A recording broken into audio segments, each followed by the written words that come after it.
So being on or about 6:30, I will bring this hearing of the Conservation Commission to order, June 24th, 2020. Just as a few notes here, this is a remote meeting using Zoom technology, obviously, due to the state of emergency initiated in March by Governor Baker in response to the COVID-19 pandemic. This meeting is being recorded, both audio and video, and probably out there on Facebook Live right now, and of you out there. Applicants will be given the choice to assume control of their hearings to make presentations if necessary. And one other note, on April 6th, the commission delegated signature authority to Stefan Cotino, the chair, and/or Andrea Langhauser, the environmental planner, assistant planning director, for all decisions issued during the duration of the emergency. So all those little housekeeping things out of the way. I do want to change, I want to change one thing that we did, that we haven't done up till now. When we go to a roll call vote, we're just going to do a roll call, and you'll vote aye or nay, instead of doing the ayes and then the nays. That we would normally do in a sort of in-person hearing. I think it'll go smoother. We'll just go in alphabetical order, which means it'll be by last name would be me, Carol, Mike, and then John. Okay, so I think it'll just go a little bit smoother when we go to vote. Okay, and just one other thing, I am gonna. It looks like we've got mostly certificates of compliance tonight, so we shouldn't run into this. But I just do want to remind us, we are trying to keep each one of these hearings down to 15 minutes. So if we hit 15 minutes, I may just choose to try and limit the discussion and keep us focused. So as you're discussing these and asking questions, let's try and keep focused in on what we're all trying to get to, so we can try and stay within that 15 minutes. Any questions from the commission? All good. Okay, great. So first one up is 30 Rachael Circle. Michael Gray is the applicant, and I unmuted him. Okay. You want to start? You can come on in as a audio and video if you'd like, Michael, so we can see you. Quiet. Returning. No, sorry, I turned on the camera. Leave it. Here he is. Right, so we're on multiple screens, so might not be looking at the camera, but good evening. So we are looking to add a deck to the back of our house and replace the existing deck. So the footings on the back of the deck would come out a few feet beyond where the current footings are.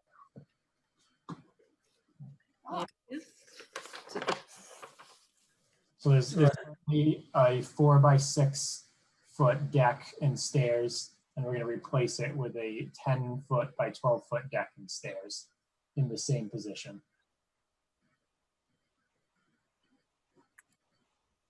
Do you have your as-built plan as well? The septic? It gives us a little topography. I put that up. I can try and find. I didn't pull up the as-built. No, that's okay. That's okay. We can use this. The as-built doesn't have the wetland line on it either. But if at the top of the page above lot 16, the label lot 16, the property slopes down to an intermittent stream with a bordering vegetated wetland. You guys are somewhat familiar with Rachael Circle. There has been some localized flooding in that area. This wetland looks like it's pretty well established on the banks of the stream. The stream itself was dry this time of year. I was able to meet Michael on the site and pointed out where his wetland was. It's inside his woodland area. He's got a 10 to 25 foot native buffer edge before he gets to lawn. The house itself is well before, and the lawn established well before the regulations, local regulations went into place in 1986. Michael explained that he's going to be putting in the deck manually on posts. And so it'll be a pervious structure, and it's all lawn area and pretty level. His invisible fence flags acknowledge the edge of the lawn and act as a limit of work. If you want to put in erosion control, I would suggest a minimum 8-inch straw wattle. Otherwise, it probably isn't going to be necessary because it's all going to be done by hand. Yeah, I mean, my own thought is, I was out on the property. I think if he hand digs his holes, he's not going to have any erosion control problems. So I think putting in erosion control would be a little bit of a overkill on this particular site. I mean, it does slope a little bit down, but digging his footings, I think he'd probably be okay if he's doing it by hand. So. Anybody have any questions, commissioners? No, I agree with you, Roy. I was just looking at the satellite and it looks very flat and easily to control all that erosion. So I think that did that. I have no comments either. It looks pretty straightforward. Carol? You're on mute, Carol.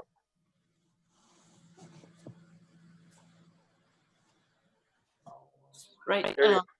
Thanks. This is not our jurisdiction, but just wondering about the building department getting a building permit and then digging holes for sonotubes. Is that all like included in the plans? Or Yes. So we actually applied for the building permit first, and they directed us to you. So that is in the works currently. Right. So I have a lot of admiration for you digging holes big enough for sonotubes by hand. It's only 2. It shouldn't be too bad. All right, go for it. Thanks. Thank you. So the only other thing that I would say is that what kind of decking are you using on the We're going to use the Trex composite decking. So are you doing the interlocked one or the spaced one? So there'd be space for the decking. So right now we're still in the process of doing the calibration of those modules, but we're not done. Okay, so Paul was okay. So I think that if you use an individual decking, that we just want you to use like a 10-penny nail spacer between them, so that if any water can filter through onto the ground below the deck. That would be my only thing, to just make it an impervious surface as opposed to creating any sort of chance of rain water running off. So Okay. Any other comments from anybody? Just looking at the comments from the staff report. So I'd like to make a motion to issue a negative RDA for, actually, before we go that way, does any public comment for 30 Rachael Circle? Giving you a chance at attendees to raise your hand. So seeing none, I will make a motion to issue a negative RDA for 30 Rachael Circle with the two conditions. One is 3 conditions. It is to be done through hand, digging of the holes, no machinery, and 10-penny spacing between the boards on the decking. And the third one would be just no dumping of any materials into the wetlands. Spady, a second. Okay, roll call vote. Caulfield's aye. Lundin, aye. Spady, aye. Thomas, aye. Okay, there you go. Okay, thank you. Thank you. Thank you. So you guys are all set now. So Okay. Thank you. Have a good evening, everyone. thank you. Thanks. Good luck. Thank you. So we're on to 178 Chestnut Street.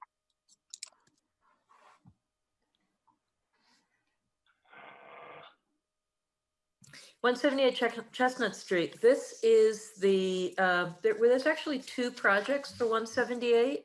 The first one is Easton number 852. It is an earlier project that was, it's for the deck and porch that you can see on this as-built plan. It was actually included in a notice of intent review we did for the septic repair. This is just an administrative matter to close up an existing order. There were some perpetual conditions identified on the plan, on the original order relative to herbicide use, pesticide use, and fertilizer use, limiting their use within 10 to 25 feet of the wetland area. And as you can see from the dark circle permanent markers, that there are wetlands all over, all around the property. I did view the site, and I did speak to the new landowners, and they are actually putting the second project, the septic repair, on hold because that's the one that you asked to have either 3 trees or 6 shrubs be planted, and they haven't been done yet. So we're going to put that on hold for a month to address that issue. So for the first certificate of compliance for DEP file number 152-1096, Yeah. Easton file number 852, you might want to have, I would recommend a complete certificate of compliance. Okay, anybody have any questions? Okay, seeing none. Do we have any participants any longer? They're the So- Macaulays, I didn't see them. So there's nobody in the attendees, but I will ask the question. Any comments for 178 Chestnut? Seeing none, make a motion to issue a certificate of compliance for Easton number 852, 178 Chestnut Street with perpetual conditions as noted in the staff report, numbers 31, 32, and 33 related to lawn care. Thomas, second. Roll call vote. Caulfield's aye. Lundin, aye. Beatty, aye. Thomas, aye. Okay, we are going to, so Easton 1574, we're just going to continue, or Andrea, right?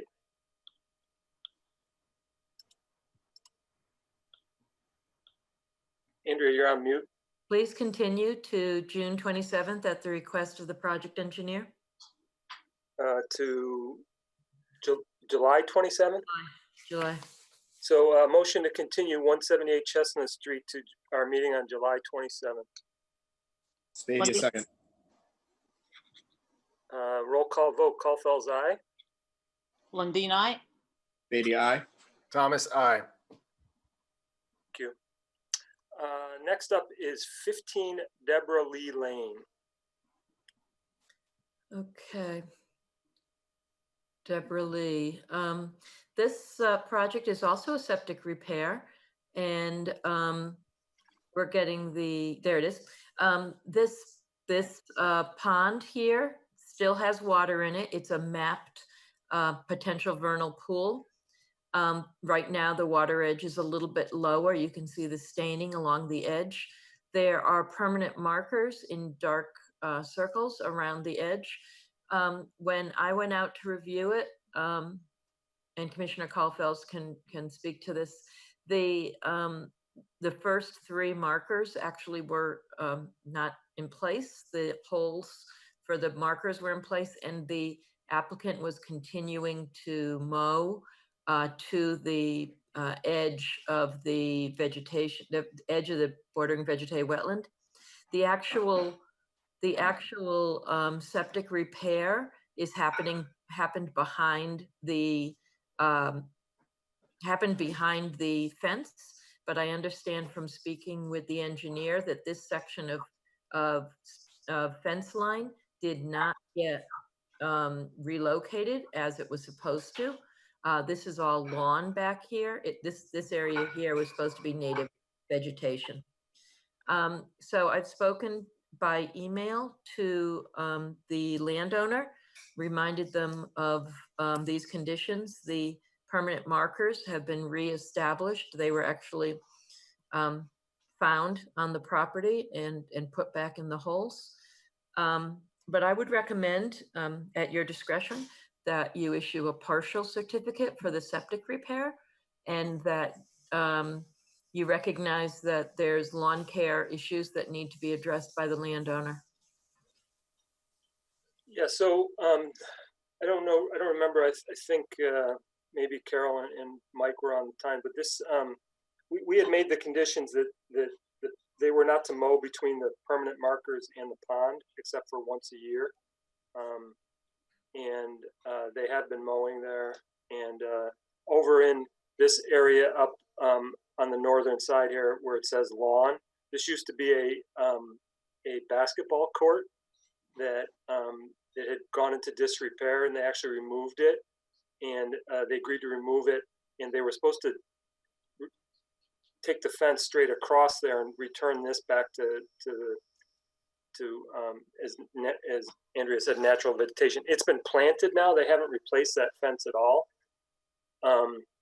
And additionally, there's some fence debris that's outside the fence here. There's a couple sections of fence that they're falling apart that are just laying between the fence and the pond, right about here.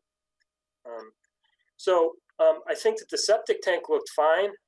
For what I could see, the homeowner wasn't home when I went, so I didn't go into the backyard because I believe that they have a dog, so I didn't want to go in there if the dog was out back. So the septic looked fine to me, but I would be in favor of issuing a partial certificate for the septic portion and making sure that the homeowner understands that they need to stop mowing between the permanent markers and the pond edge.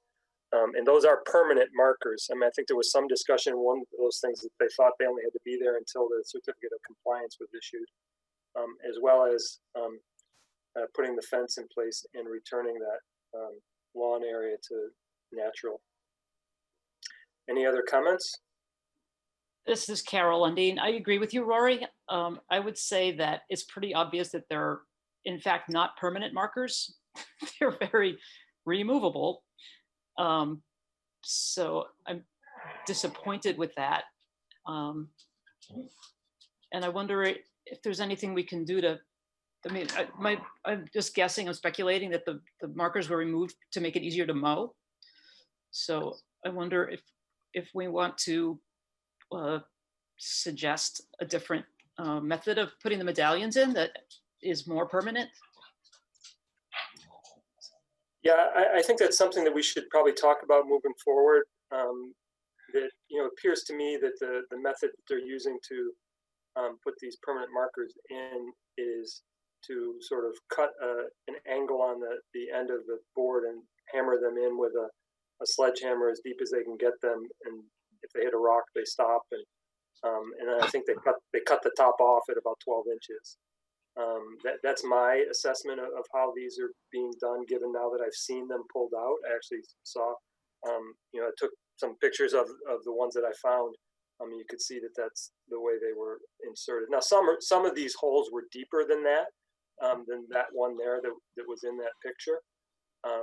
So, John, do you have any experience with permanent markers and what type of things that we might suggest to be it more permanent than these tend to be? I mean, I guess my question is the purpose of the fence, right? Is that's a stockade fence. Yeah. You know, it looks like to me, what is that, closer than 50 feet, right? And the permanent markers are supposed to be at 50 feet, correct? Well, in this case, because this property preceded the whole Wetland Protection Act. So the permanent markers were to be placed 10 feet from the pond edge in the lawn. 10 feet from the pond edge. Yeah. Yeah, I mean, I just it was- don't understand why they would need to mow beyond the stockade fence. I mean, I wouldn't want to. It's not the stockade fence. It's the permanent markers that are in the front lawn. Oh, okay. So And those are in the lawn, interior of the stockade fence, closer to the house. Is that what I'm getting? The ones next to Deborah Lee Lane are the ones that have been pulled out. Ah, okay. And basically, the lawn, it was lawn up to the, what they thought was the pond edge historically, and they probably never read the order. Yeah, I mean, other options are just having some significant large boulders placed there as a designation. Sometimes you can kind of get a placard that goes on those, securing to them, or some sort of. Yeah. I like the look of these posts. I mean, they're about a foot out of the ground. They have a medallion on top. Right. I think the concern here is that, as Carol pointed out and I observed, it seems like they're relatively easily able to be pulled out of the ground after we issue a certificate of compliance. And so, I mean, I don't necessarily want them to dig big holes and put in cement and everything else, but do you have experience in putting in these conservation posts and medallions? Usually when the conservation posts go in, people don't touch them, from my experience. So Right. Usually it's a no go, and you would get fined if you disturb them. Right. I mean, in this case, I mean, if they're going to continually to disrupt them, then you need to put something that's going to be more secure in the ground, so that way it prevents them from doing work within that area. You know, that's really it that I can think of for this. Yeah, I mean, I agree. I mean, most of the time we don't see this, so you know, and certainly, you know, we'll have an opportunity to monitor this because we're only issuing if we choose to issue only a partial. So. Now, can we fine them for something like that, or is that? Well, I will say that so that the homeowner attested in an email that they didn't touch them, and they had spoken to their landscaper, and the landscaper didn't touch them, and so they were under the impression that some neighborhood kids pulled them out and threw them into the pond. One of them was found on the pond edge, and two were found in the pond. And the landscaper pulled them out, so they were floating on the top of the pond. Yeah. So That's a tough one. To your question of can you find them, you have to give a person fair notification of the violation first, and give them a timeline that they're going to that you expect them to do the work by, and tell them that if not, they could be subject to fine. So if you give them that kind of notification at this, you know, with the cover letter, then you can go to fines. Okay, I was just more curious. Not saying that's the route I wanted to go, but just curiosity. yeah, I would absolutely in a cover letter to them, Andrea, you know, make sure that they understand that these are permanent markers, subject to inspection at any time. So, I mean, I would say that that's something we should put them on notice, so that if this comes up again, I mean, you know, we had to get into this issue because they're right next to a potential vernal pool, and I mean, we know there's active wildlife in that pool. I mean, all you have to do is walk by it, and all the frogs jump in it. So, so it's I think that it's probably good to put them on notice. So, but I'm in favor of issuing a partial cert for the septic portion of it, and then just leave the other portion open, and you know, tell them they've got to complete those issues. Anybody else? I would say that there are a couple of pieces of hardware that might come in useful with these posts. It's kind of like a harpoon idea, like you drive it in and then you try to pull it out and you can't. So it's a harpoon or gooseneck tool. So let's maybe suggest that in some way, or, you know, Can you make give me the that, terminology? say again, The terminology? is gooseneck.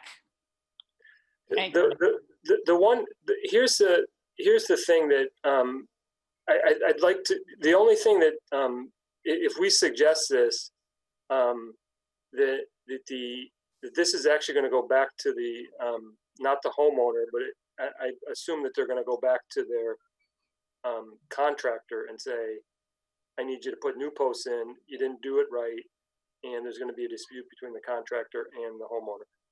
And I agree that maybe we can start, and that was part of this conversation, was trying to sort of discuss options for us to suggest when we issue an order conditions that we want to do a certain type of anchoring in the ground to do this. So maybe we could start doing that moving forward, or maybe I'd like to look at these gooseneck, anchors, so that I can see what we're suggesting and make sure that it's going to accomplish what we want here. I think also maybe Andrea could maybe have a conversation with a couple of our more frequent engineers that come through and see if there's some other suggestions as well. And maybe at our next meeting, we can discuss that. Right. So for the record, I made a mistake. It's not gooseneck, it's duckbill. Okay. I got that wrong animal on the wrong body part. Duckbill.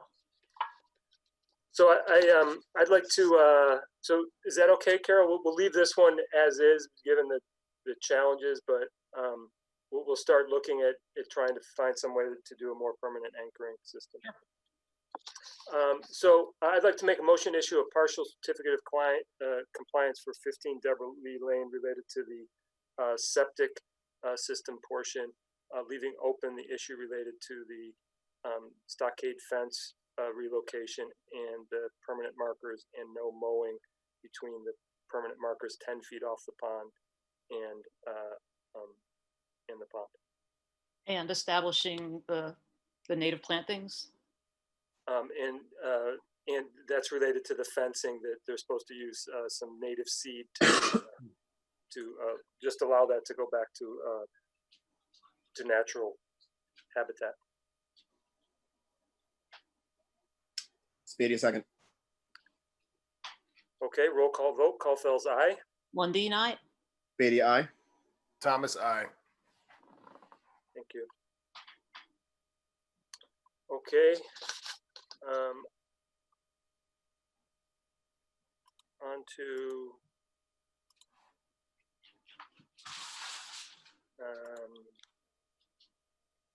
to 320 Foundry Street.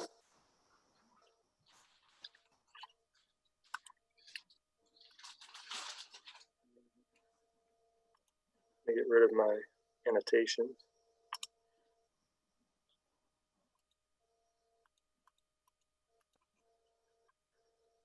You're muted, Andrea.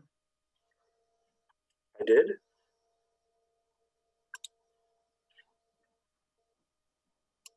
Okay.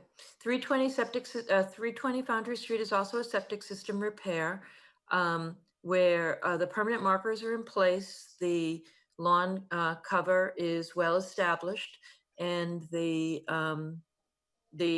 erosion control is still in place, but I spoke to the landowner and told him they could remove it now. It's a straw wattle.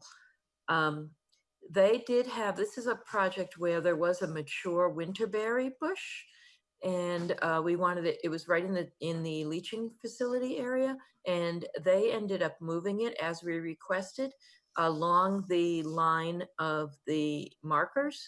It's actually now in the front of the property, behind the turnaround on the driveway. Yep, right about there. And it's doing well. It's leafed out, and it looks great. So I recommend a complete certificate of compliance. Any questions for anybody? None here. Okay, seeing none. Any public comment for 320 Foundry? Seeing none, I'd like to make a motion to issue a certificate of compliance for 320 Foundry Street, noting condition number 46, no dumping in the wetland as a perpetual condition. Thomas second. Roll call vote. Caulfield's aye. Lundin, aye. Beatty, aye. Thomas, aye. 6 Brookview Lane. This is another septic repair. Apparently somebody was going through their files. Same company. The project is, has a leaching facility in the front of the site. There is absolutely no notice that it's in place. The grading is pretty much the same as it was, and the grass is very well established. The erosion control is gone. The permanent markers are in place, and I recommend a complete certificate of compliance. Yeah, no questions. I was out at this property and you could not tell they did a septic system on this front lawn. So That's awesome. well established is an understatement. It's always good to see those. Right? Yeah, exactly. Any questions from anybody? Nope. Any public comment for 6 Brookview Lane? Seeing none, make a motion to issue a certificate of compliance for 6 Brookview Lane. No perpetual conditions on this one. Spady, a second. Roll call vote. Caulfield's aye. Lundin, aye. Spady, aye. Thomas, aye. Okay, 15 Union Street. 15 Union is a septic repair by the same engineer. The leaching facility is in the front. The area is well established. The erosion control is gone, and the permanent markers are observable along the back lawn edge where they're shown on the plan of record. I recommend a complete certificate of compliance. Yep, it's all good for me. It was another well established. Any comments from anybody? None. Seeing none, and any public comment for 15 Union?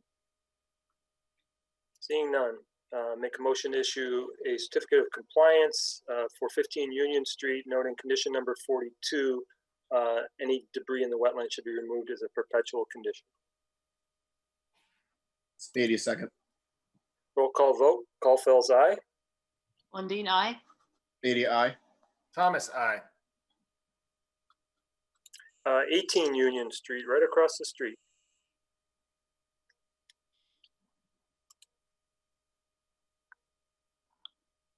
Yeah. This is also same engineer. Project is completed. This is a mounded system, and it is the slope in the back is well established. It's within the existing lawn of the previous one. The area that's called woodland is actually now pretty strong herbaceous cover. I had to get a confirmation from the engineer that the permanent markers were indeed in place. The fence line that you see here is being reestablished, which will allow this back area to get a lot less activity. I recommend a complete certificate. Yeah, I couldn't find those posts either, Andrea, by the way, so it was dense.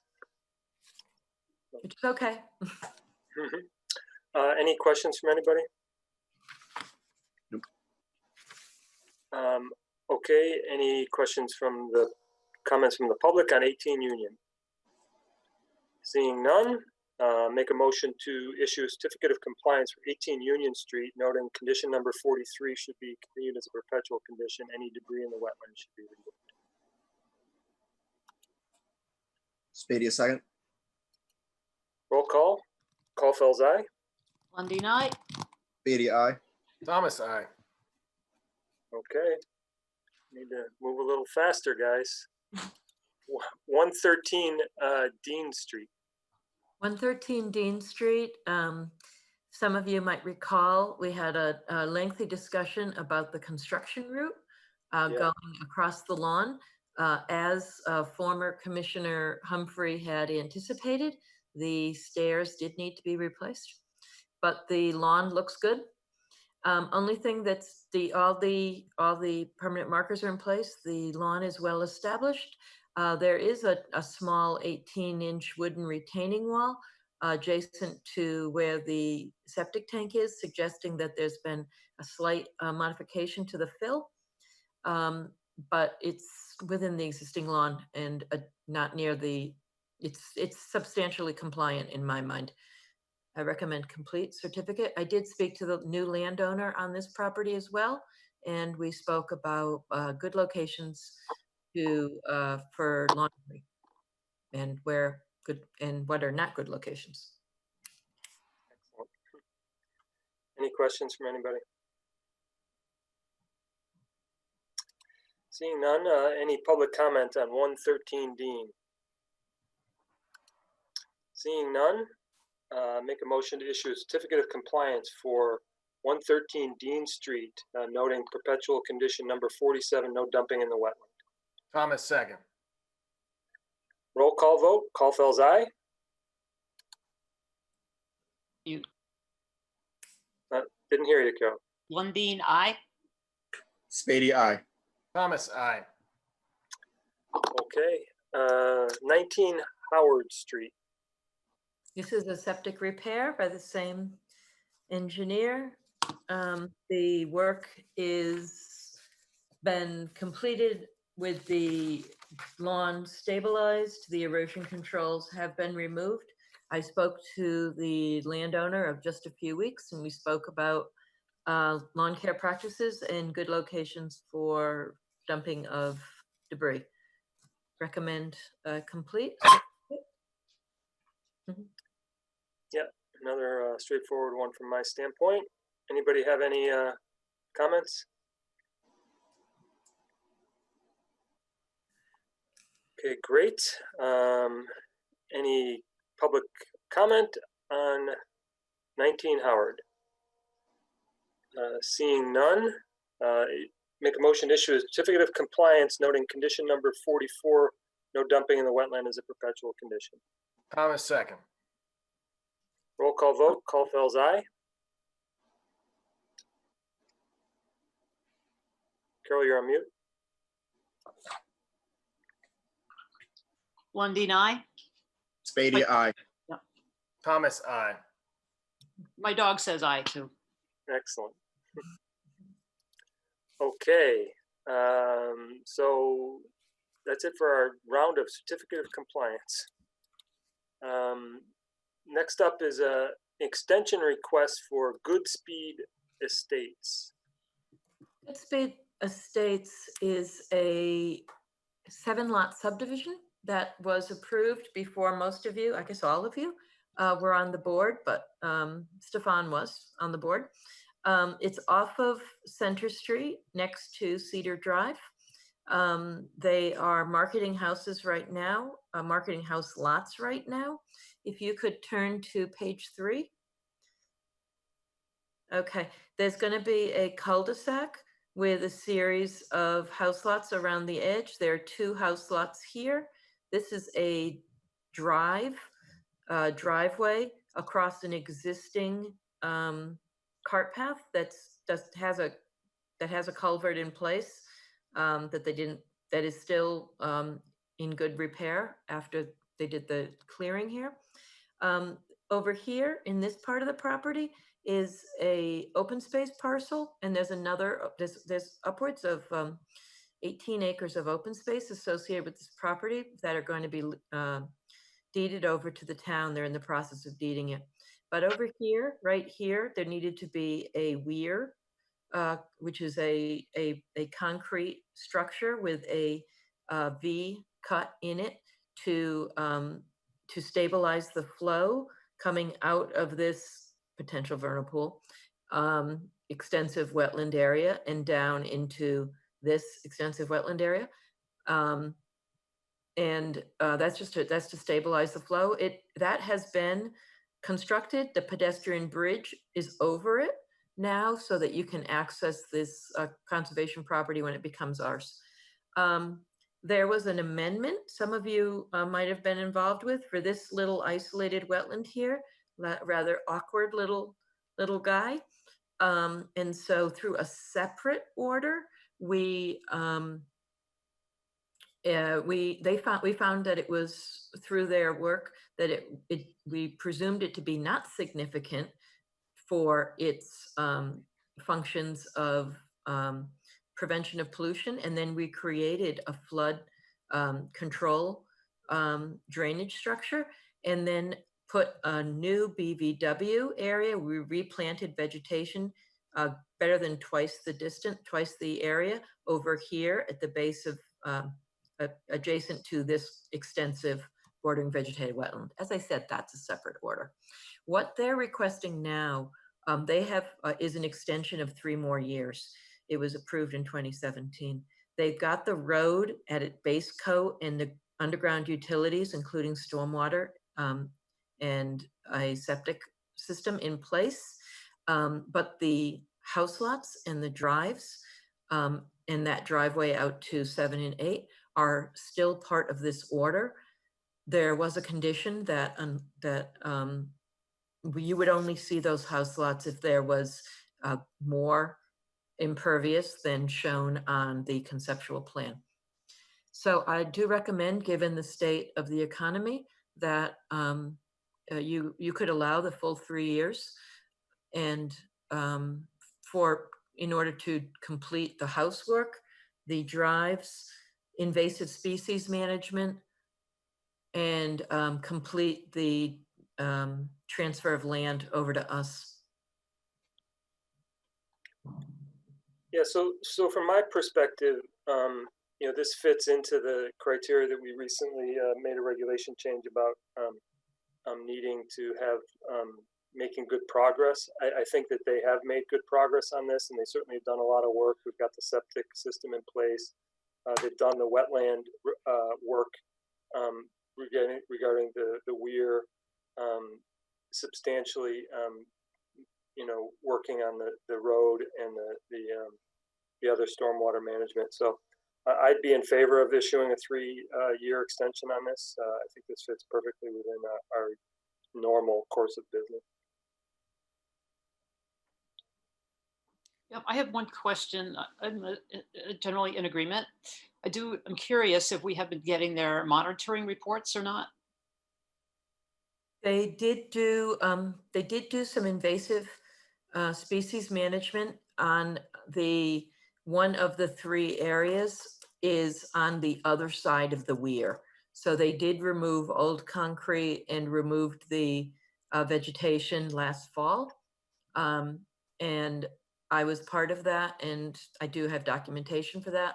They haven't done the 2 other areas of invasives because they're associated with house lots. They were going to do them. You could ask them to start sooner, but they were going to do them as part of the lot work. Right. So what I'm asking is not the work, but the monitoring reports that are required.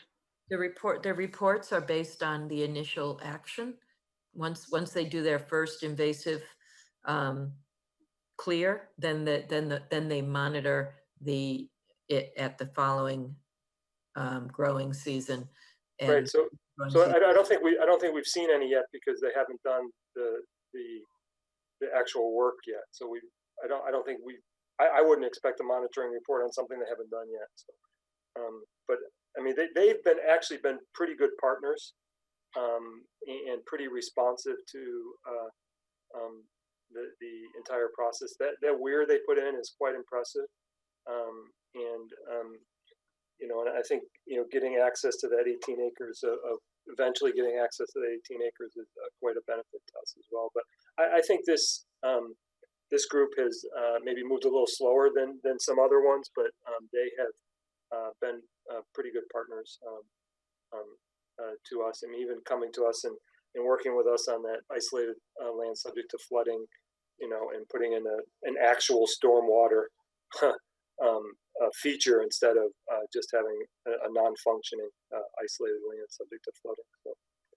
So I think that from my standpoint, we would expect the monitoring to start once they do it.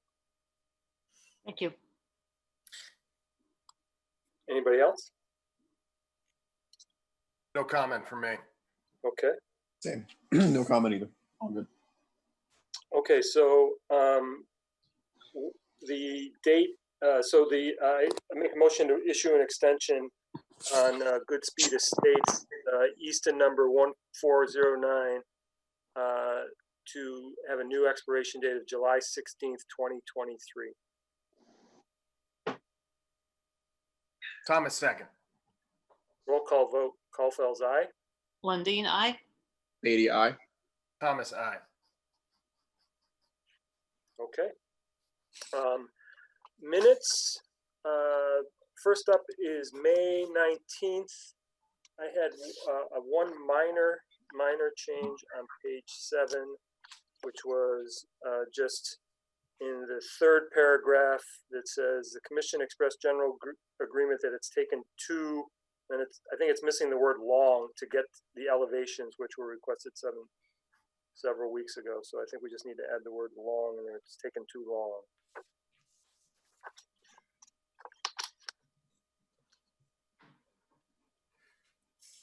Any other comments from anybody? Anybody want to make a motion? Motion to accept the minutes for May 9th with the minor change on page 7. Thomas second. Roll call vote, Caulfield's aye. Oh, I'm sorry. Let me just say it's May 19th, not May 9th. So let me amend the motion. Motion to accept the minutes for May 19th with the minor change on page 7. Thomas second. Caulfield's aye. Lundin, aye. Beatty, aye. Thomas, Okay. aye. Thank you. And now June 8th. I had no comments on this. No comments from me either. Same here. Carol's dog has comments. That's right. That's right. We all set on this? Carol, you all set? Yes, thank you. Okay, so make a motion to accept the minutes June 8th as written. Lundin, second. Roll call vote, Caulfield's aye. Lundin, aye. Beatty, aye. Thomas, aye. Okay. We are to environmental planner updates.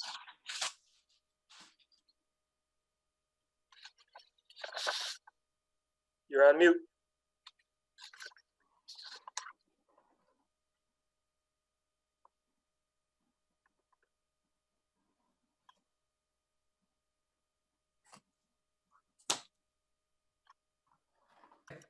I've got my second monitor on and Yeah. It floats my cursor. It takes me a while to get back. And as Rory knows, my home computer doesn't have a mouse.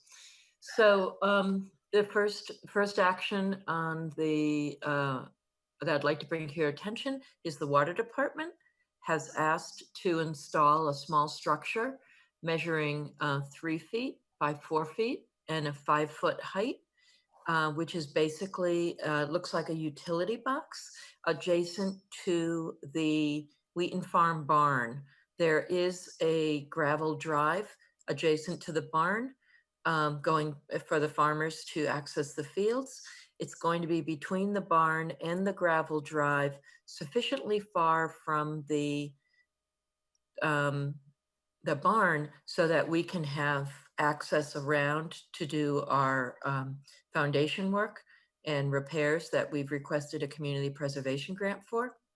Yeah, the reason for the location is because there's already a water service coming up in this location here, and it's also adjacent to the electrical meter for the barn itself. So they've offered that if we were to allow this, it's way far from any wetland. The only reason we're talking about it is because it's on your property. They said that they will take care of any electrical bills going forward. Frankly, I haven't seen an electrical bill, so that's great. The reason it's here is because it's a filtration monitoring system for an adjacent well, and they need easy access to off the street in order to do the monitoring needed. So the only so it's a stainless steel box that they're going to put here. Yeah. Yep. So is there any Yeah. any consideration for having it be more more consistent with the barn structure? We spoke of that. I spoke to Wayne Beitler because it's a historic barn, asked if there was any historic considerations. He deferred, said he didn't think there was, but they are putting it adjacent to a lilac bush in order to help screen it. I think that'll only be a partial screen. If you wanted them to put in a second bush to help screen it from the street, they would be fine with that. I mean that's my concern, is just, you know, if we can just screen it so it's not sticking out like a sore thumb to this historic barn that we've requested, you know, over $100,000 to rebuild the foundation on. So Is there a way that you can put some sort of like encased structure, like a shed over top this, to make it look kind of aesthetically pleasing, similar to the same kind of texture of the barn? He could do fencing, wooden fencing. Or something that's going to look. I'll ask him about shingles, but I'm not sure how shingles would. It's a utility box, so I'm not sure how it would. They have to open Hard to hide that. Well, I'm just thinking like a shed structure that you can open up to get access to. Okay. You know, it would almost look like maybe a mini version of the barn. I don't know, something that would, you know, just a small like version of the barn. Yeah, you could make like one of those yeah, you definitely could do that. It's just a gray barn. Okay. Carol, you're on mute again. Like a TV cabinet, television. Yeah, or something, you know, like when you have those utility boxes and you want to like obscure them, you put those fake rocks over them. Mm-hmm. When you're putting like a, you know, a kind of a mini me version of the barn on top of it. I mean, it doesn't have to be complicated. I mean, No. single slant roof that's, you know, I think we're just looking for something that's more consistent with the Time period. The time period and the appearance of the barn. Yeah, and it would have access, so that way whoever's trying to access that area could get access to it with that door. Okay. Can I? Are you set on a shed enclosure, or should I suggest that, or other ways to screen it depending on their budget? I mean, I think well, if we leave it open to that, what are we going to go to just some sort of fencing because of that issue? Well, this is a public meeting, so they'll know your negotiation. But I was going to start with you'd like a shed. You know, I think we'd like a shed. Mm-hmm. A shed. I don't think that's a start of our negotiation. I think that is what our negotiation is. Okay. Okay. If it's not a problem, then if it is a problem, I'll ask the water department to come to the next meeting and explain it. Okay, sounds good. I mean, in general, I'm obviously I'm in favor of it. I just want it to be in appearance. I don't want it to stick out like a sore thumb, you know. So Exactly. I did anticipate that question. So the second thing is that we have an Eagle Scout candidate who wants to create a trail loop on conservation land that's north of the Keach Memorial Park. It'll start from the soccer fields. He's already been out there and sort of looked around it's the Pequannock Brook management area. He's looked around the area, and he has a nice loop that'll take him to and from the Keach Field. But I asked, based on his ability to GPS his coordinates, that he identify the location of the entrance of the property on Massapog Ave, as well as the easement entrance along the Lone Oak subdivision as future projects. This is also across the street from the Bay Circuit Trail.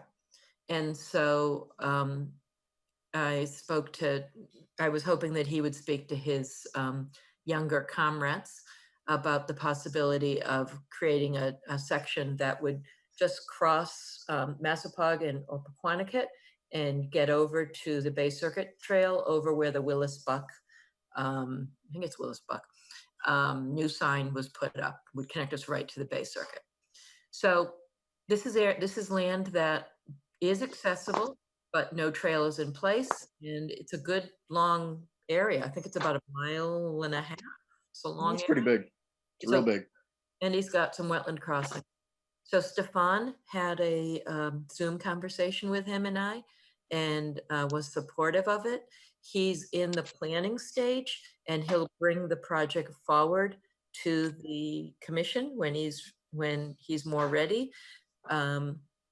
But I was looking to see if anybody would like to be his sponsor. I know Jonathan Chase certainly will work with him in the field, and his Scoutmaster, his Eagle Scoutmaster, is our associate member, Chris Patrick. Yeah, I'd love to help out with that. So I tried to get him over at the Sawmill property, but he was already, because I figured you and he could create some trail systems over at Sawmill where we don't. yeah, but he was committed to Keach. okay. Do you know by any chance what GPS he's using? If you don't, that's fine. We'll obviously talk, but It was his phone, but that's cool. He was able to put it, maybe with the help of others, he was able to put it on the All Trails mapping. Oh, he was. Okay, good to know. He got it on a base map. I'll send you my notes, and if you don't mind, Mike, I will copy you on an email and introduce you that way, and you guys can chat it up in the field. Perfect. Love it. Yeah, me too. Another property, 300 Foundry Street, is a property some of you town meeting members might know of, is owned by the town and has community preservation funding for the Affordable Housing Trust to support a group home. It'll be 8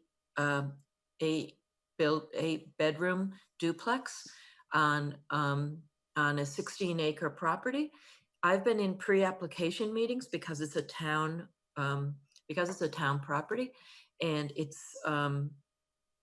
just went through MIPA. I do have a plan of it if you want me to put it up. Yeah, I can put it up, Andrew. Okay. Sure. So it went to the MIPA, the State Environmental Planning Agency, had required an environmental impact report. I required an environmental notification form. And it was, this is the 16 acres. This is the existing conditions. There's Foundry Street at the base. There is there's already an existing cart path that crosses a very extensive wetland at the southern property, goes onto an upland pad, and then on the north of the property, there's another, if you moved your screen up a bit, there you go. There's another wetland there, and an intermittent stream separates this 16 acres from the landfill behind, the town landfill behind it. Those marks you see, those what look like rectangle boxes, are the perk tests, the area of development was always intended to be this top area. What they're proposing in the next picture, and the notice of intent is being prepared, you'll see it shortly. What they're proposing is a roadway of minimum width, replacing the existing pipe with a DEP stream crossing standard culvert, and then septic and stormwater. They do have to do a little wetland replication because of this area here, and it's going to be located at my request at the base of a slope along Foundry Street and connect into this wetland. This wetland that's running east-west across the property has a mapped vernal pool over on the western edge right there. And what outside of the pool is actually, we already have a wildlife evaluation. It's been acknowledged as being blue spotted salamander habitat. And also blanding turtles. So there will be a natural heritage conservation and management permit required, and you will have a wildlife waiver. It is in an ACEC. Other than the drive and some stormwater, the majority of the work is outside of all three 100-foot buffers, but there will be waivers required. They're going to be offering 13.3 acres of woodland to be held by the Conservation Commission, and it is the type of woodland that's used by the salamanders for habitat. It's going to be over in this area, so it's going to be valuable conservation land for the wildlife. Natural Heritage has already said that it looks approvable. And MIPA did not require further review. No environmental impact report is going to be needed. It's designed carefully on a difficult site, and it has public interest up the wazoo. So are they replacing the culvert? Is that what they're doing? There is an existing pipe, and they're going to be putting in a box culvert that's better than 2.5 times the width of the stream. Okay, and they're meeting the stream crossing standards? Yeah. Okay. The third page, and if you want this, the third page has the details of the crossing standards. Okay. If you guys want to take a look at these plans ahead of time, obviously I have them and they're available to you. But like I said, I've been working with them. There's going to be a good wildlife waiver request, and they've done what they can for replicating wetland at twice the amount, stormwater using a lot of low impact development, meeting the stream crossing standards, doing their wildlife habitat, finding legitimate wildlife that need protection, and then protecting the land. Yeah, it sounds like to me they're doing all their due diligence. Yeah. Yep. My goal is whenever you have a town project, you should be in and out in one meeting. That would be nice. The way it's supposed to be. So, so they're doing well, and I hope you like the project when you see it in more detail. So Tonight, did you say this is a from the Affordable Housing Trust is doing this, or is it something else? so the land is owned by the town. Yeah. Affordable Housing Trust is actually sold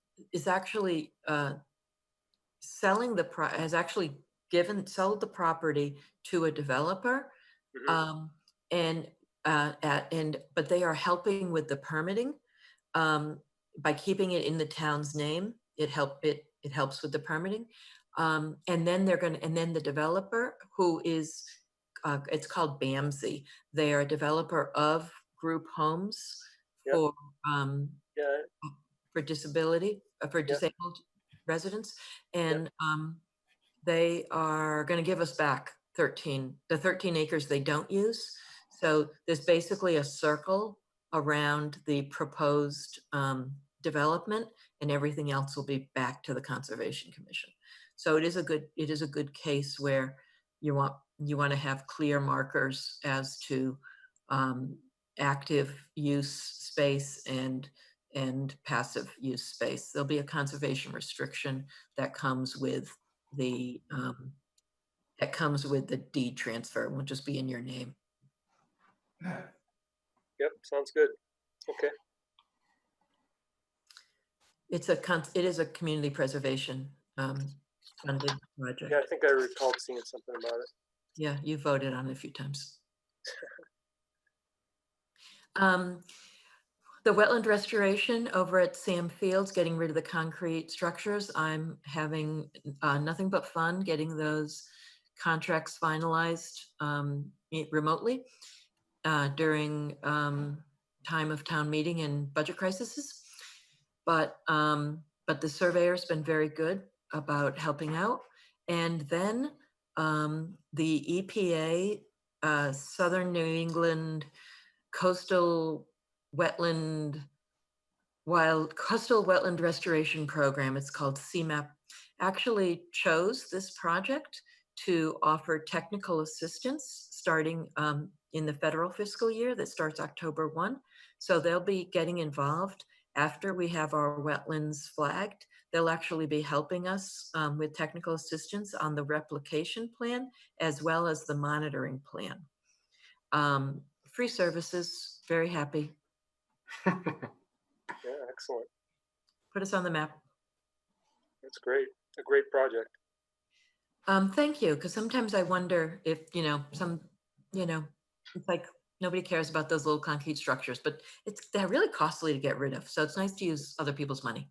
Yeah, great job getting the grant in the first place and then, reworking the deadlines recently.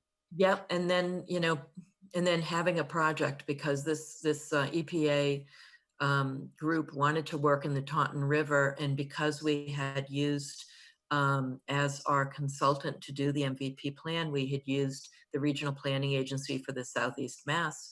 He was asked, do you have any good projects in the Taunton River? And he said, go talk to the Easton. And so, we were ready for him. Great. So tonight is Keith's last Conservation Commission meeting. He's retiring on Friday. And from all indications, he really means it. This time I do. There'll be a coming back tour. Who we can? It is his third time with the town. Yes. There you go. But we were the best, weren't we? Yeah. Okay. Keith, if you ever feel like changing scenery, let me know. Thanks, Mike. Thank you, Carol. Keith, if we were in the town hall right now, we'd be having cake and cookies. So I'll have them without you then. Yeah. I would add, yeah, not just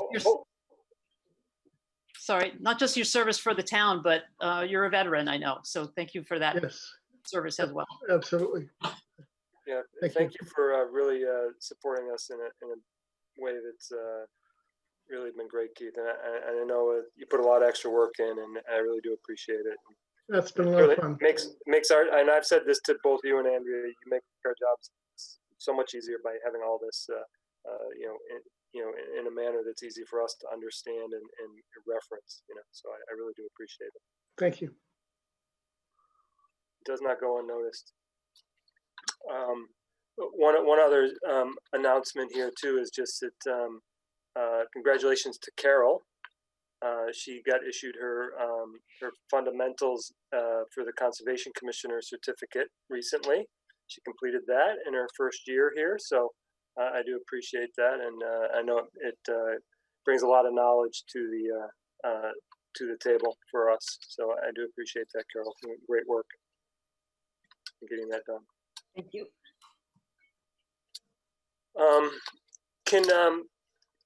One other issue, and I probably should have, I don't know if we talked about it earlier in the week or last week, I think, the dumping that was going on into the Friends Crossing land at the end of Western Ave, where there's a little path that goes into the woods there. Did you reach out to Friends Crossing at all to sort of speak to them about putting up a sign about no dumping and things like that? No, I need to get that letter out. I don't have a personal contact with them. But we did have an RDA. So what I spoke to Carol about was that I'd both reach out to Friends Crossing, and then I'd send a Dear Neighbor letter to a catchment area about a quarter mile from the site, which is Right. a 10-minute walking distance, to all the neighbors saying, by the way, this is a wetland and it's really important that you not dump there.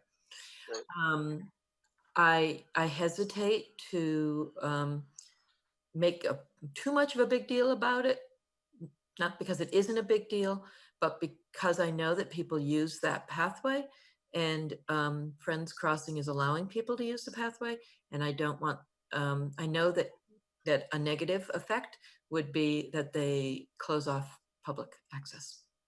Right. So I would like to keep it, I'd like to keep it friendly if I can. Yeah, absolutely, 100%. Yeah. The neighbors I've spoken with have suggest that it might be neighbors.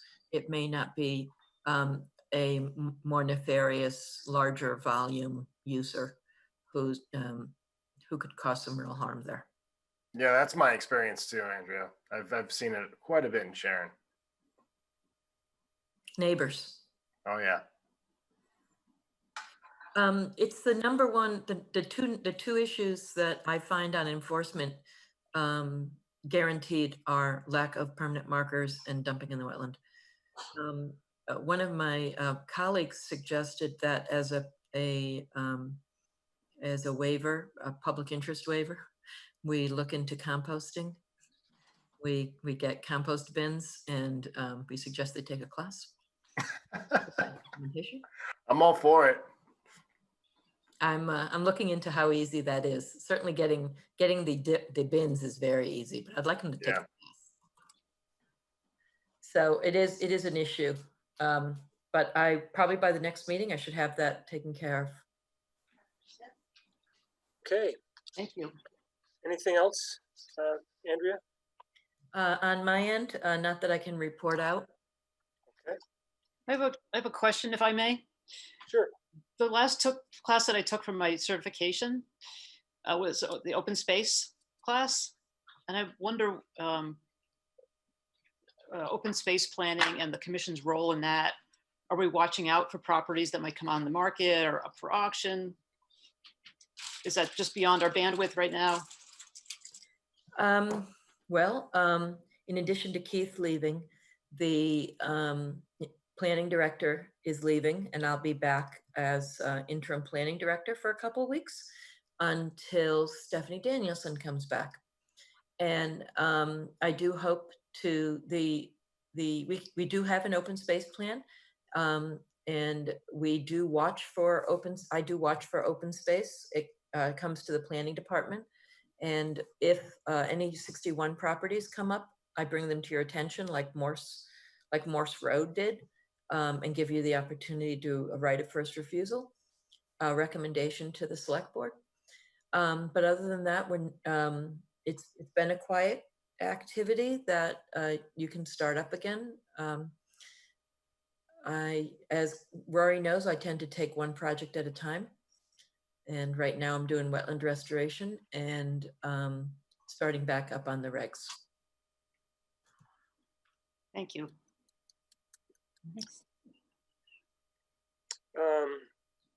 Any other questions for Andrea?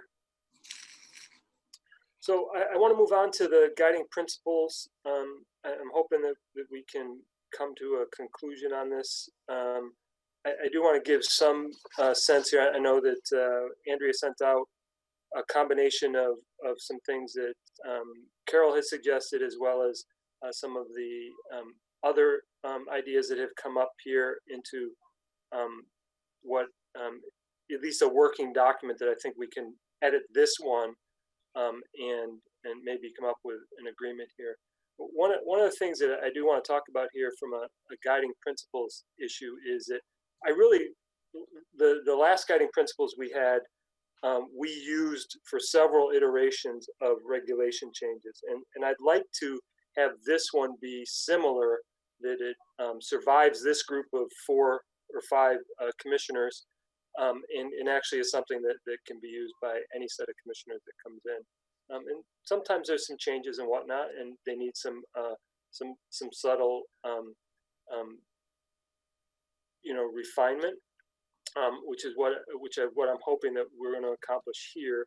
I think some of the things that that maybe we've been talking about are things we want to accomplish with our regulatory changes, or are directly related to regulatory changes. I think that one of the things that Carol had wanted to add in was dealing with the effects of climate change and trying to incorporate them into our regulatory body of regulations. So I'd like to remove that from the guiding principles, knowing that that's already on our list of regulation changes that we want to look at and see how we can accomplish that. And so if we sort of talk about it one level higher than that these are the overarching principles that we apply when we're looking at trying to implement, including climate change into our regulatory wetland values. So I think that from my standpoint, that's just one of those things I'm sort of looking to use this as a broad-based tool anytime we look at regulations, whether it be over the next year or the next 5 years. That's how I really look at it here. So I think also sort of the preamble on this, I think I don't know that it's necessary from our standpoint. I think that's something that the principles themselves should sort of speak to, and I think they do. And so I don't want to necessarily flavor the principles too much. I really want them to be very clear and direct. So from my perspective, I think removing the issue about the climate change, because we've got that on our work list of regulations, and sort of taking sort of the preamble off of this from guiding principles, that I would prefer to do that. I think there's some other language that are in brackets that we can talk about whether or not we want to include them in there. I think from my standpoint, they probably are part of what we want to do to refine some of this, and probably do help us refine them. So from that standpoint, I'll open it up to the floor for any comments.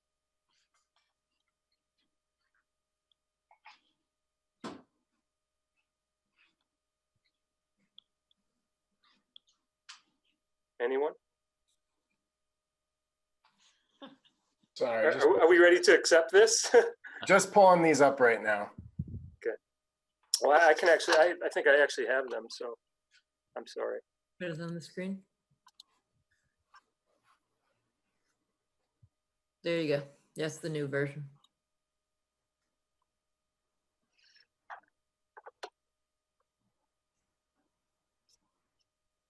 So I think as I talked about from my standpoint,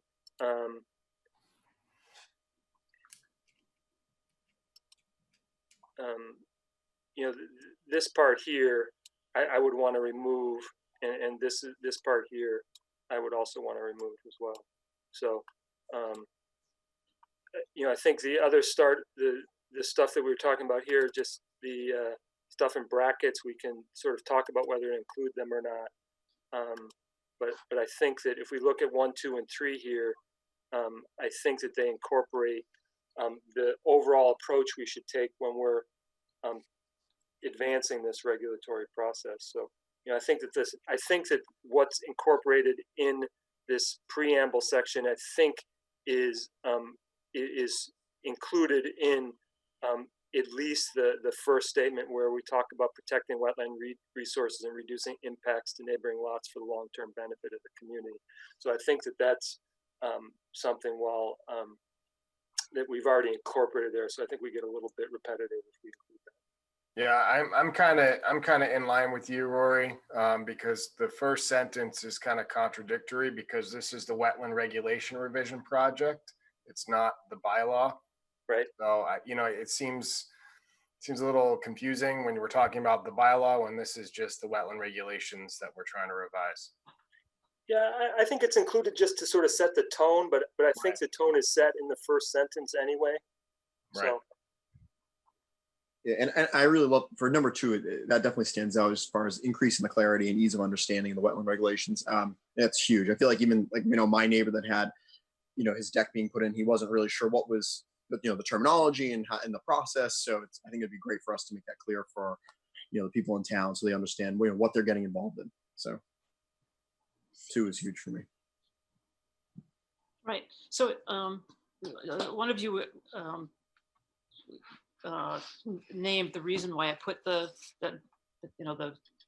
opener there, because I want to just request that we keep the bylaw in mind when we're tweaking the regulations. It's because the citizens of the town passed the bylaw at town meeting, so we just want to have that as kind of an umbrella over our discussions. And then as far as the first bullet point, I honestly don't really understand it. Seeking the right balance between protecting resources and reducing impacts to neighbors. I'm surprised there isn't something in here about, what about landowners' rights? So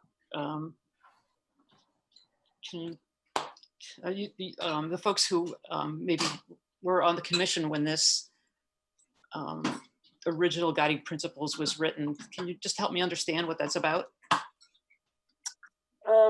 But so it's me, at least in this meeting. Stefan was there as well. So I think it's understanding our responsibility in protecting the wetland resources, understanding the impacts that it may have on the community as a whole, and the benefit to the community. At the same time, making sure that applicants understand that process and feel like they're being treated fairly within the process. And I think that comes a little bit from the sense that, and I think it comes out of a different set of times, but I think it's something that when we go look at the regulations, we don't want to create the regulations in such a way that they can be leveraged to against an applicant unfairly. And I think that's what that really is meant, that there was a lot of discussion at the times that vernal pool regulations and wildlife regulations were being so strictly interpreted that it was impossible to do any work related to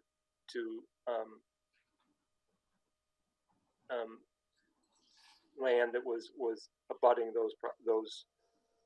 those resources. So just using sort of a couple of examples. So that was the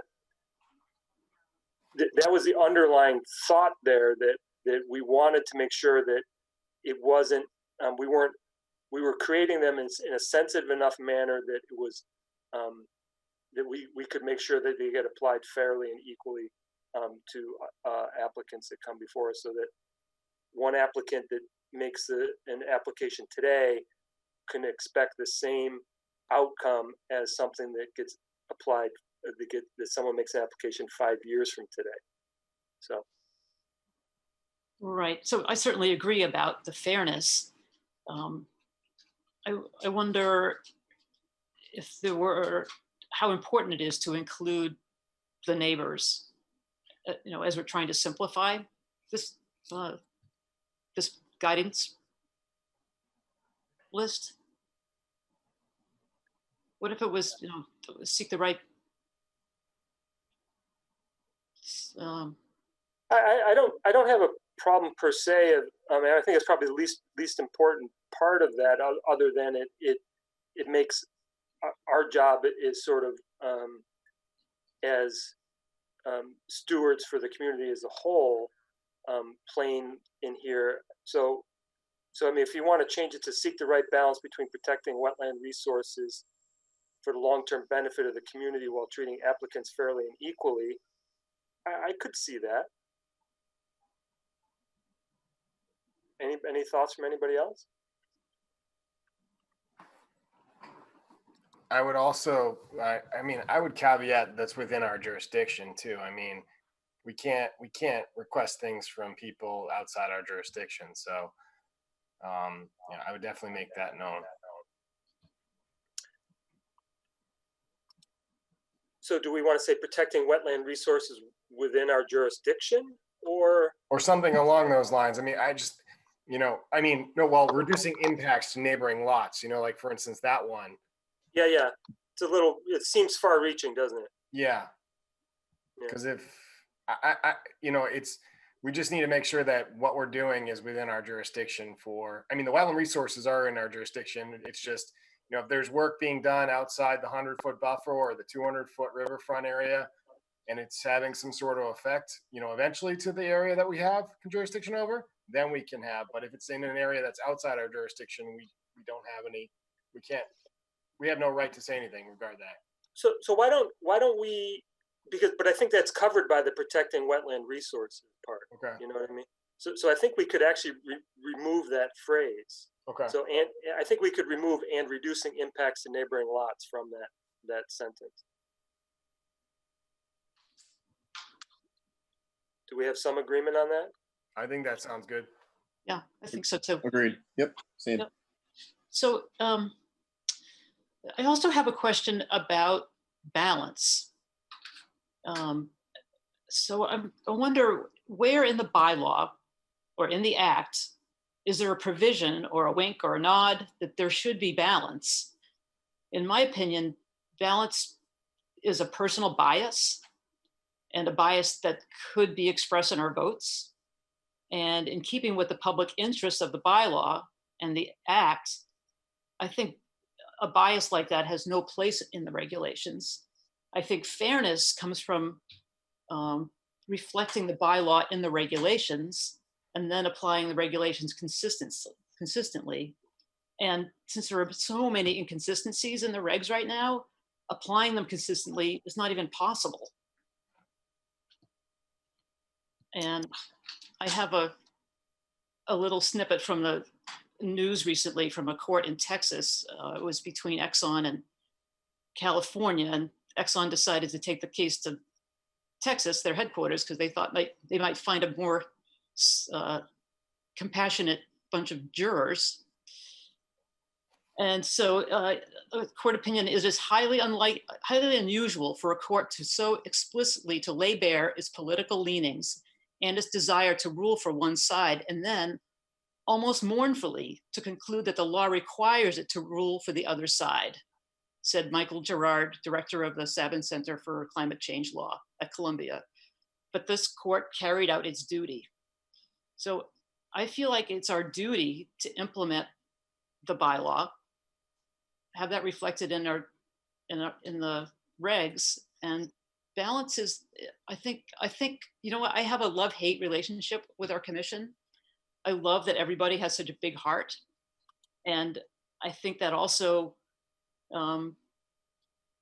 makes us turn sometimes away from implementing the bylaw and regulations.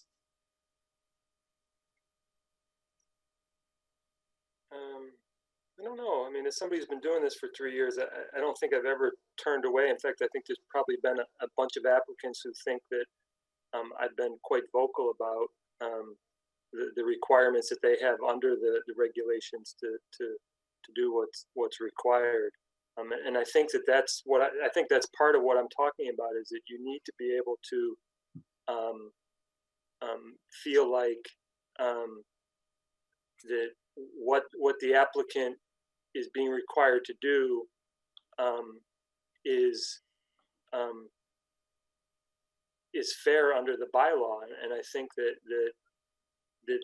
I have to, when I go, and I know I'm coming at this from maybe a little bit different perspective than you, who comes into a commission that we're fairly unified in our approach to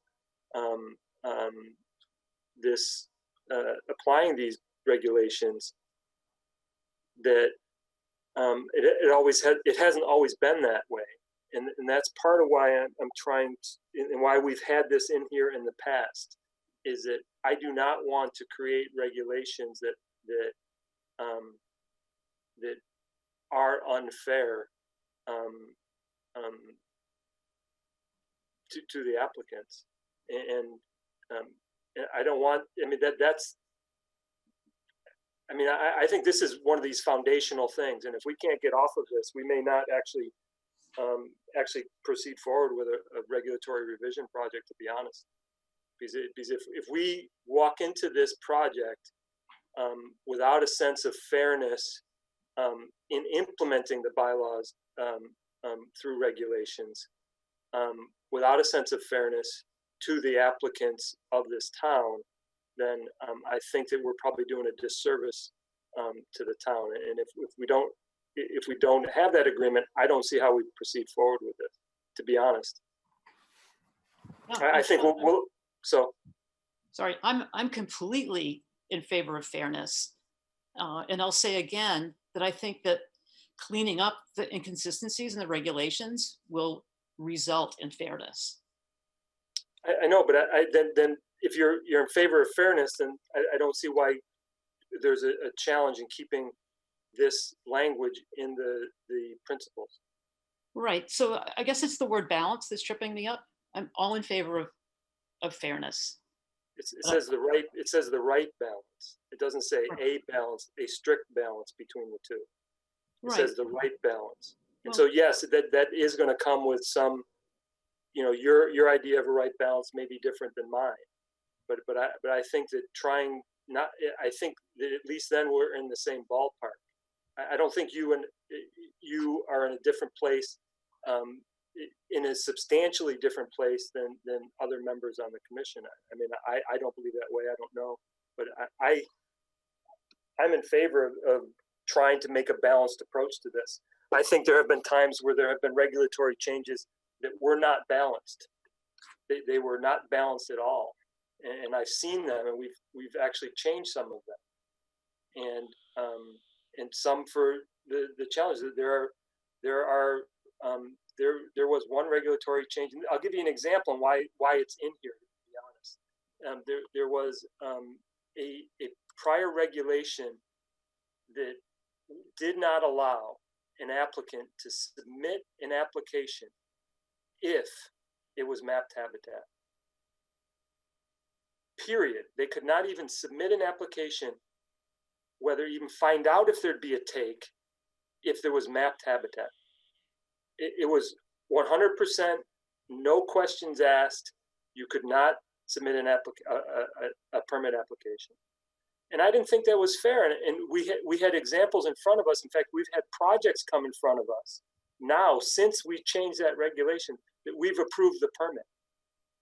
And I don't think we've had harm to the wildlife. I don't think we've had harm to the wetland resources.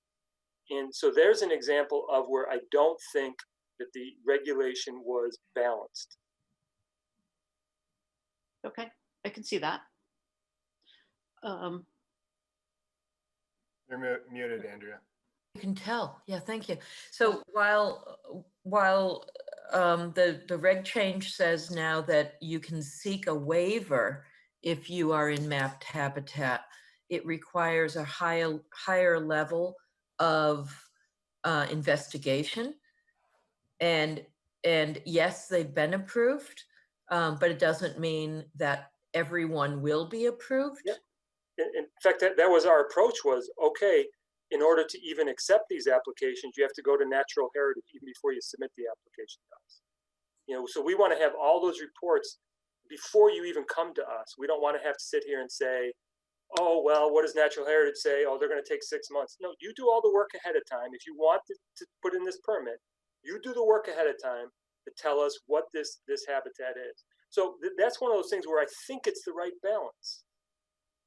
Where we're still strictly holding and protecting the wildlife habitat, at the same time giving the applicant a chance to at least present his case. Yeah, and I agree with that, Rory. I mean, that's why we have the waivers, variances, and case in case basis that we have for a lot of these projects. Right. I'm not opposed to that. I think the phrase right balance is very subjective. So I'm wondering, and then I'll have an example in a minute. I'm wondering how it would be if it was more compact and said, protect wetland resources while treating applicants fairly and equally.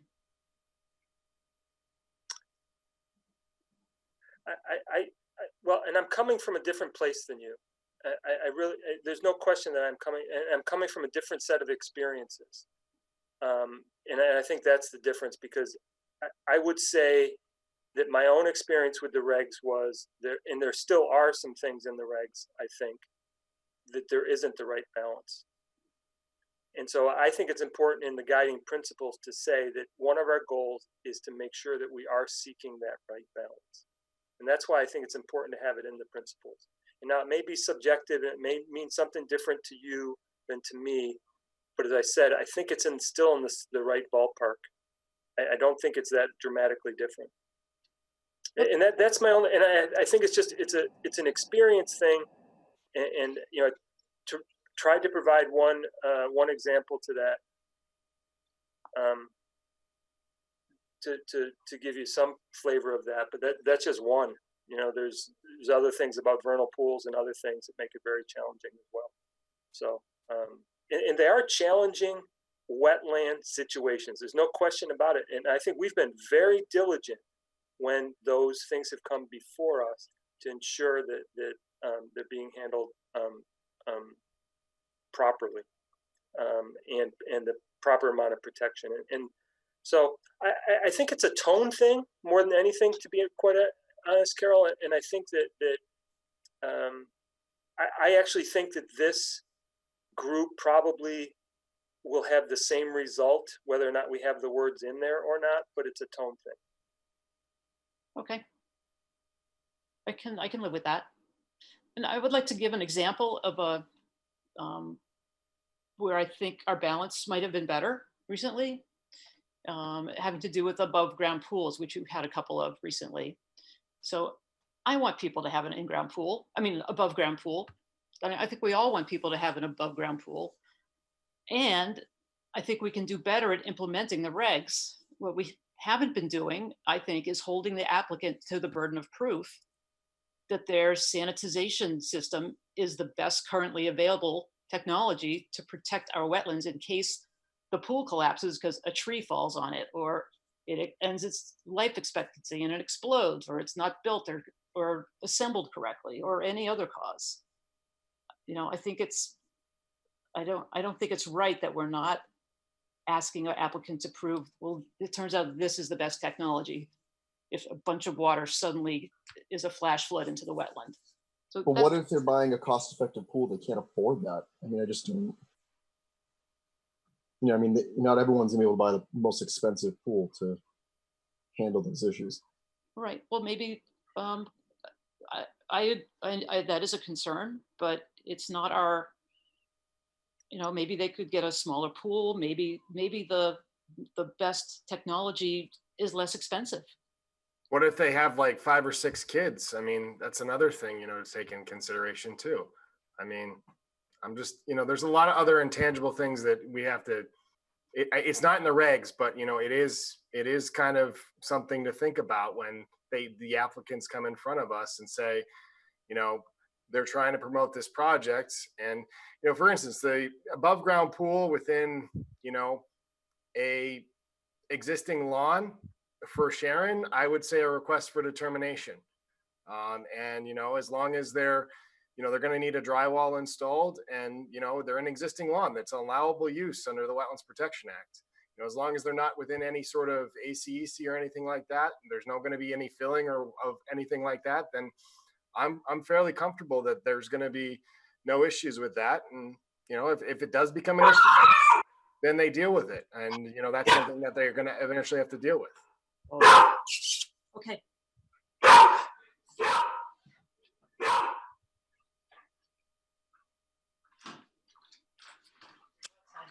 Carol's dog takes issue with that. Yeah. Sorry, John, I didn't catch all of that. That's all right. I was saying that, for instance, in Sharon, I mean, I would just require a request for determination because it's going to be in an existing lawn.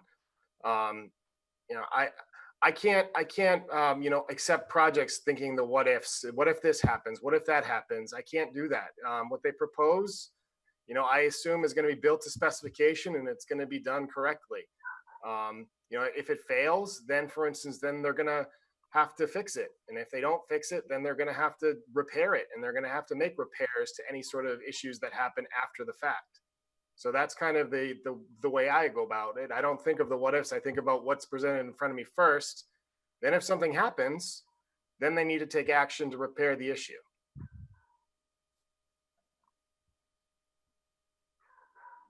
Okay, I guess that is the way a lot of our laws are set up in this country.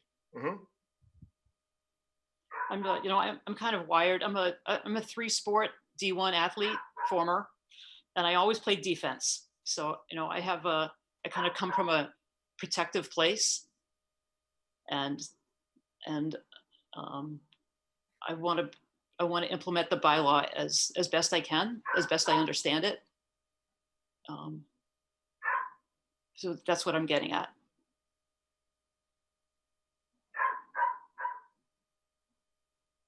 Okay. I mean, you know, from my standpoint, I think that this is going to be one of those things where, you know, and you've expressed, you know, your concerns and your opinions about this, you know, during hearings, and we've come to different conclusions, and you know, that may happen during this regulatory revision, but I don't think that there's an adversarial approach here to any sort of regulatory revision that comes up. I think that there may be a more practical approach than a theoretical approach that may be happening in some cases. I don't, in 90+% of the cases, I don't think that's the case. I think that those two merge into the same. But I think in certain cases there may be a more practical approach that gets taken that is within the bounds of the bylaw and the regulations from other commissioners' experience and opinion.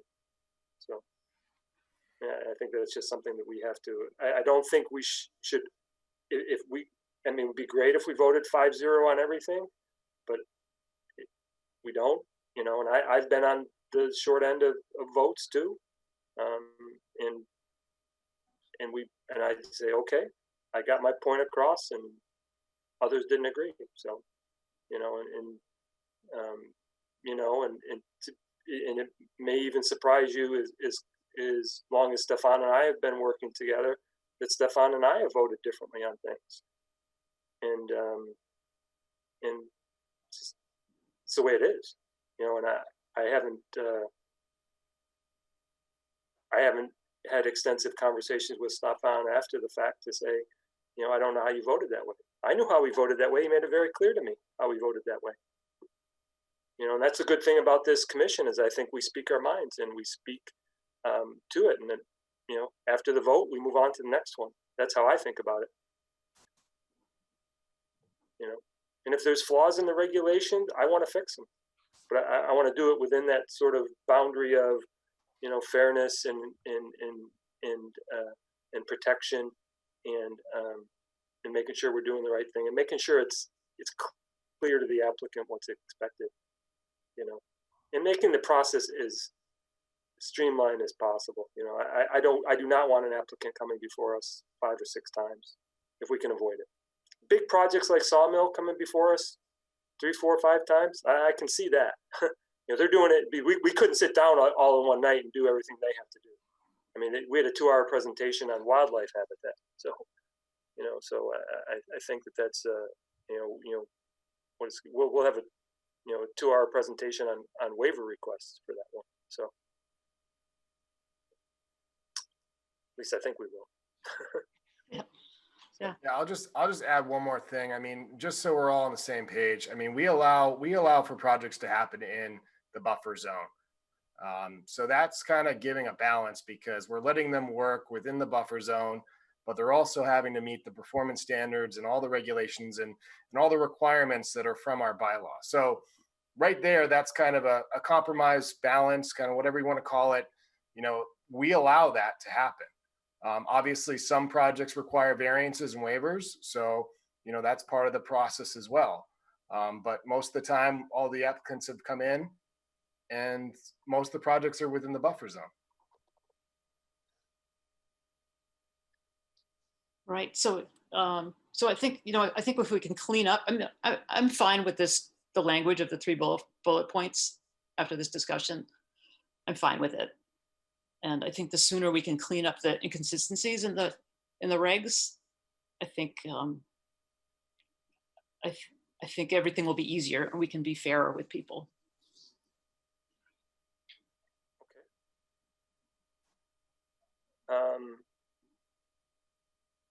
Okay, so do we want to, Andrea, do you have enough to clean this up for one final thing, and we'll vote on it on the 13th? Certainly. What I heard was the whereas is being removed as repetitive. The climate change was already moved off. We're eliminating and reducing impacts to neighboring lots, and we're adding in the other actions, the other phrases that are in brackets. Yep. Okay.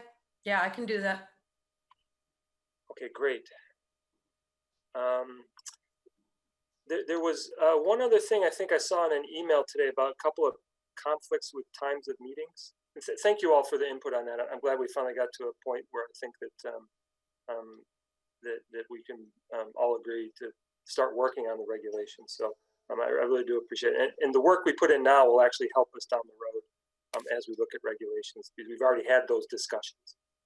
So I know it's taken us a while to get there, but really having been through this before, it's a very valuable process, to be honest. There were some conflicts to a couple of times that were in conflict with the Board of Health on the same dates. Yes. We needed to move our times. Are we okay on that? It's still a possibility. There's the meeting of July 13th, and then another meeting in August, and another meeting in September are actually have the ability to conflict for about 15 minutes. So if they start their meeting a little earlier, if we start our meeting at 6:45 instead of 6:30, it would allow that time, that 15-minute time needed to sort of prep before to be on Zoom. Because what happens is the second we only have 2 accounts for the town that have unlimited time frame. So if I had a meeting, if I schedule this meeting at 6 o'clock and the Board of Health is still, or I schedule the meeting to start at 6:30, but I open the meeting at 6 o'clock, I will actually shut down the Board of Health meeting. So if they start at 5 and finish by 6:15, and I don't open this platform until 6:20, that'll allow for both meetings to happen on the same account. Yeah, I'm okay with moving our meeting by 15 minutes if it helps accommodate that. I assume the second account's being used by like Board of Selectmen or something, or if they're the Board of Selectmen, and again, they trump all the time. Yeah, I know. but Board of Health gets to trump during the state of course. No question about it. Yeah. So we're just, so we would, if they both met on the same night, we are, but our scheduled meetings for Board of Health are the June 13th, the second, a meeting in August and a meeting in September. So is it just that we're assigned the same account that Board of Health uses?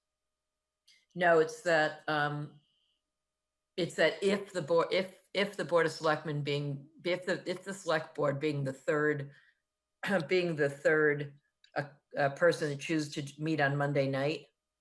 They all meet on Monday night. Right, So I if know. they choose to meet on Monday night, and planning board chooses to meet on Monday night. You could have, Well, you know, I four think boards. I've been to like 3 select board meetings in 3 years because we meet on the same night. So Right, yeah, Right. I usually catch the first 15 minutes of it, and then I got to go up to my own meeting. So right. So rather than get additional counts, we could move on. No, I'm okay. I'm just making sure I understand it's clear to everybody else here of what the issue is. So is everybody okay with moving the meeting to 6:45 on those nights? Does that create a conflict on anybody? The one thing is, I would ask us if we do that we be particularly sensitive to, dragging out conversations because, even tonight here, we're going to end up going 2 hours in a meeting where we had nothing but certificates of compliance. Now we had a half-hour conversation about guiding principles, which I think was important. But so everybody okay? I just, Yeah. Okay, Andrea? That works for me. I just want to point That out, works for me. I can, we could also start at 6:20 and just have less time for prepping. Yeah.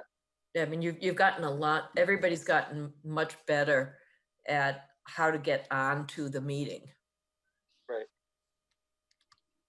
No, and I obviously, if I'm, still chairing the meetings at that point, then, I had 90% of it already pulled up. So, trying to make it easy for everybody. So.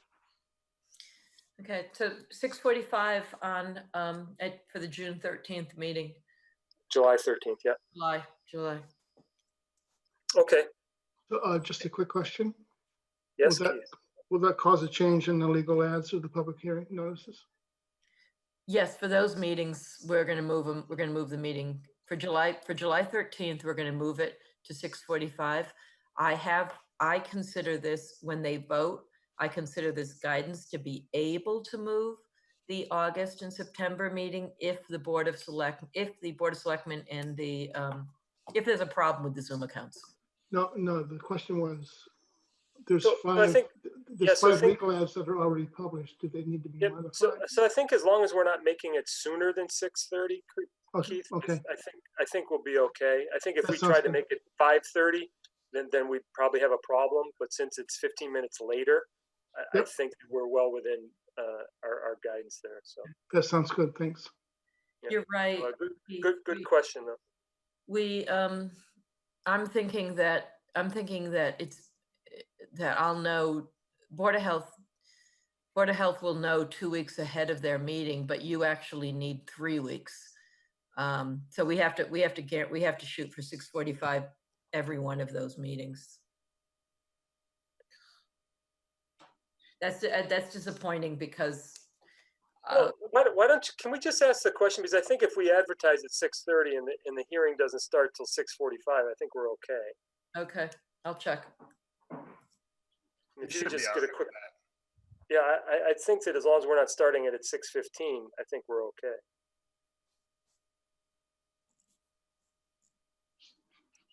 But it's worth asking a question at town council. So.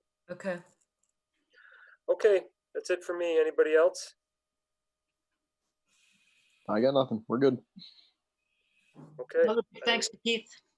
Oh, one Yes, other thing, Foundation, Sawmill was originally going to be on the 13th of July.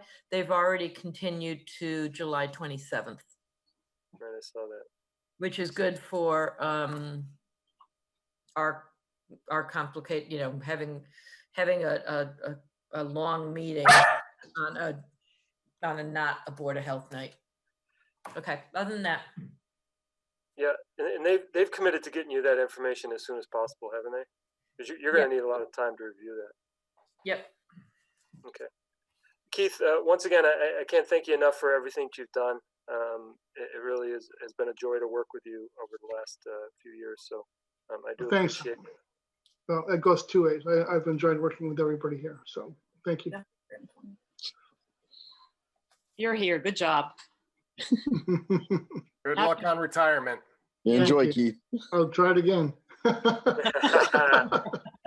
Didn't stick last time. No, I didn't. Okay, well, we'll see you. So I will consider a motion to adjourn if someone would Yeah, hold on. And John, congratulations on your new home. Thank you. Yes, absolutely. Congratulations. Yeah, congrats, bud. Thanks. All right, motion to adjourn. Spady a second. Roll call vote. Caulfield's aye. Lundin, aye. Spady, aye. Thomas, aye. Thank you all. Thank you, guys. Later, guys. Bye-bye.